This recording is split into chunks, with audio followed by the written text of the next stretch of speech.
All right. MSLSD, Chris Matthews, spittle dripping down his face. He and I have never liked each other.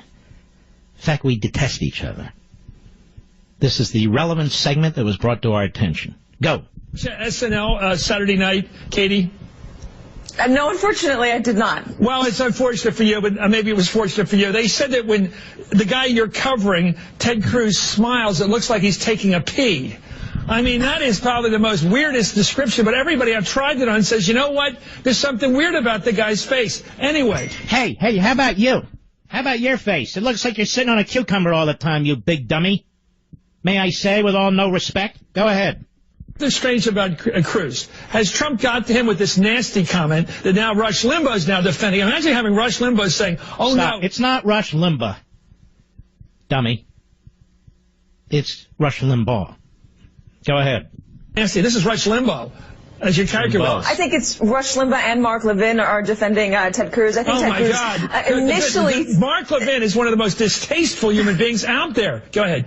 Mark Levin. But this is the conservative right. This is the base. This is what who people listen to in the conservative base.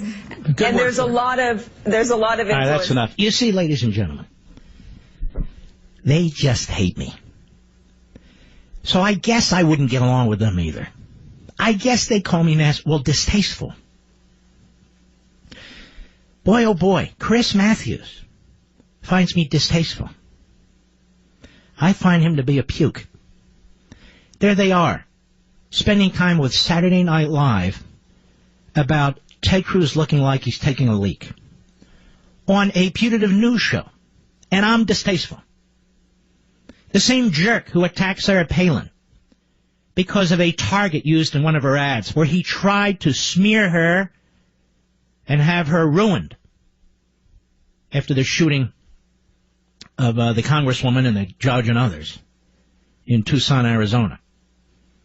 This guy's a nobody. He's stuck on MSLSD his entire career. This jerk was chief of staff to Tip O'Neill. And he wrote a phony book talking about how O'Neill and Reagan got together, how they worked together. Reagan hated Tip O'Neill. Ask Craig Shirley, one of the great Reagan biographers. He'll tell you over and over again. So will anybody who worked with Reagan. So will Reagan's diary, for crying out loud. Reagan knew Tip O'Neill was a big fat drunk, and he also knew he had to go over Tip O'Neill's head to the American people, which is exactly what he did. And he worked with the so-called blue dog Democrats in the House, of which there are 40 or 50, and today of which there are none. None. So that's a badge of honor coming from a nobody. I may be distasteful to a hardline leftist and a Democrat operative who tried to block the Reagan agenda as Tip O'Neill's chief of staff. He was not only Tip O'Neill's chief of staff. You know what this idiot was? He was a speechwriter for Jimmy Carter. So I guess he had to use small words, 1-2 syllable words, so Jimmy wouldn't make any mistakes.